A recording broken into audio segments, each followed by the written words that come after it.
আপনারা জানেন গতকালকে একটি চাঞ্চল্যকর হত্যাকাণ্ড সংঘটিত হয়েছে, রুবেল হত্যাকাণ্ড।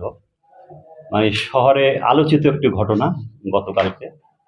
তো আপনারা যেরকম সজাগ দৃষ্টি রেখেছেন ঘটনার পরপরই আমরাও এরকম সজাগ দৃষ্টি রেখেছি। এবং আপনারা তো জানেন যে যেকোনো মার্ডার বড় ধরনের চাঞ্চল্যকর ঘটনা ঘটলে আমরা সাধারণত ছায়া তদন্ত করে থাকি। তো আমরাও অন্যান্য সংস্থার পাশাপাশি ছায়া তদন্ত করতে গিয়ে মানে মূল রহস্য উদ্ঘাটন করার দ্বারপ্রান্তে যখন পৌঁছি, তখন এরকম রহস্যটি উন্মোচিত হলো এবং কিছু অপরাধী মানে ভিকটিমকে হত্যা সংগঠিত করেছে এরকম শুনে কিছু অভিযোগকারীদের নাম আমাদের সামনে আসলো।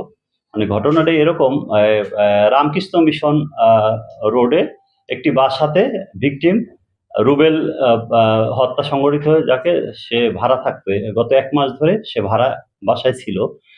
তো ভাড়া বাসায় ছিল, তার গতিবিধি চলাফেরা এভরিথিং একটু সন্দেহজনক। বাজে ছেলেদের নিয়ে আড্ডা বসাতো, তারপর মাদক সেবন করতো। এরকম অভিযোগের ভিত্তিতে 1 মাস পরে বাসার মালিক তাকে সতর্ক করে দেয় এবং জানিয়ে দেয় যে আপনাকে পরবর্তী মাস থেকে আর ভাড়া দেওয়া হবে না। এই এরকম বাগ বিতান এক পর্যায়ে রুবেল বলতে চাচ্ছে যে ঠিক আছে, সে জোর করে অনেকটা থাকতে চাচ্ছে। এবং এই গতকালকে সকালে আনুমানিক 6টা থেকে 10টার মধ্যে ঘটনাটি সংঘটিত হয়। তো 6টার দিকে প্রথমে ভিকটিম রুবেল সে বাড়ির মালিক পারুল ওনার দরজায় মানে মানে ওনার রুমের দরজায় লাথি মারে। তারপর জনি তার ছেলে তার দরজায় লাথি মারে। তাদের সকাল 6টায় ঘুম থেকে তোলে এবং ব্যাপক বাকবিতণ্ড হয় এবং সে জোর করে ওখানে ভাড়া থাকতে চায়। তো এরকম পর্যায়ে একটা পর্যায়ে মানে পারুলকে শ্লীলতাহানি করে। এই ভিকটিম শ্লীলতাহানি করে, তাকে মারধর করে। তারপর মানে মানে তার বস্ত্র পরিধান তাকে আঘাত করে। এরকম শ্লীলতাহানির এক পর্যায়ে তার ছেলে জনি, রকি, তারপর তার ছেলে ইমরাজ, রহমত, এরা পরিকল্পনা করে ভিকটিম রুবেলকে মানে হত্যা করে এবং একটি চাইনিজ কুড়াল দিয়ে আঘাত করে। আঘাতটা করে গলার এক পাশে আঘাত করে এবং উপর্যুপরি আঘাতের এক পর্যায়ে সে মৃত্যু নিশ্চিত করে। এরা মানে পালিয়ে যায় বাসা থেকে। তো আমরা গোপন সংবাদের ভিত্তিতে শহরে বিভিন্ন জায়গায় অভিযান চালিয়ে তাদের গ্রেপ্তার করতে সক্ষম হই এবং প্রাথমিকভাবে তারা বলেছে যে আমার মায়ের সাথে খুব খারাপ আচরণ করছে এবং শ্লীলতাহানি করছে। আমরা মানে এই কারণে আমরা তাকে মানে মানে হত্যা হত্যা ঘটিয়েছি আর কি, এরকম স্টেটমেন্ট এখন মধ্যে প্রাথমিক পর্যায়ে দিছে। এবং আমরা আরো গভীরে যাচ্ছি, মানে এটার আরো কোনো মানে অন্য সহযোগী আরো কেউ আছে কিনা এই সংক্রান্ত। আমরা 4 জন আসামি ধৃত করতে সক্ষম হচ্ছি। তার মধ্যে হ্যাঁ, 4 জন আসামির মধ্যে মূল প্রিন্সিপাল একুস্ট জনি সেই ঘটনাটা মূল ঘটাইছে। মানে কুড়াল দিয়ে, চাইনিজ কুড়াল দিয়ে সে আঘাত করে। ছেলে, হ্যাঁ একটু শেষ করুন নামগুলো পরে। হ্যাঁ, জনি, এরপর রহমত তার ছেলে, তারপর রকি তার ছেলে, তারপর ইমরাজ তার ছেলে। এই 4 জনই তার ছেলে। তার যে ছেলে তার মধ্যে প্রিন্সিপাল একুস্ট জনি এবং এরা সহযোগী, এরা মিলে হত্যাকাণ্ডটি সংঘটিত হয় এবং ব্যবহৃত হয়েছে চাইনিজ কুড়াল দিয়ে আঘাত করে।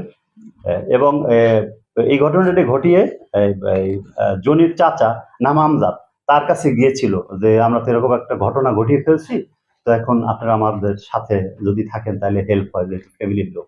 ঠিক আছে, এই আমজাদও এই বিষয়টা জানে আর কি। তো এই হলো প্রাথমিক স্টেটমেন্ট। এর সাথে আরো কেউ জড়িত কিনা মানে এটা এখনো আমরা তদন্ত পর্যায়ে, যেহেতু আমরা কিন্তু এখনো তদন্ত পর্যায়ে, আমরা আরো কিছু কাজ করতে না। আমরা এখন পর্যন্ত শ্লীলতাহানি, তাকে আঘাত করছে, আঘাতের চিহ্ন আছে, এভরিথিং ওগুলো পেয়েছি। শ্লীলতাহানি, মারামারি হয়েছে, ধস্তাধস্তি হয়েছে সেখানে, এগুলো আমরা পেয়েছি।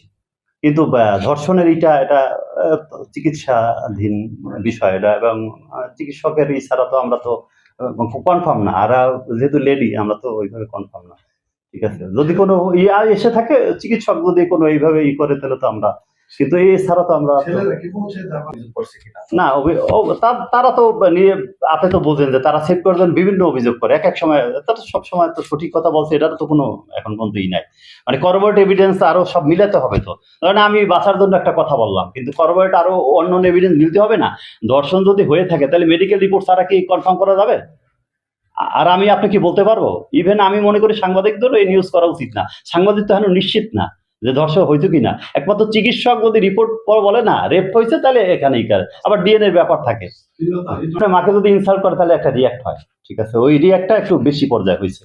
আর আপনি তো জানেন যে ওখানে ওই যে আড্ডা বসাতো, তারপর মাদকের ব্যাপার ছিল, মানে মাদক সেবন করতো, তারপর বাসায়, এবং ভদ্রমহিলা নাকি একসময় বলছে যে আমরা তো একটা সমাজ নিয়ে থাকি, অতএব এখানে তুমি যেগুলো করতেছো আমাদের তো সমাজ নিয়ে থাকতে হয়, এটা তো ঠিক না, তুমি বাসা ছেড়ে দাও।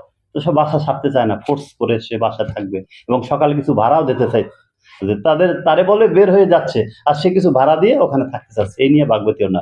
সকাল 6টা থেকে ঘটনাটা ঘটে 10টার মধ্যে আর কি, 9টা 10টার মধ্যে ঘটনাটা ঘটে, কিন্তু 6টা থেকে কিন্তু শুরু হয়েছে।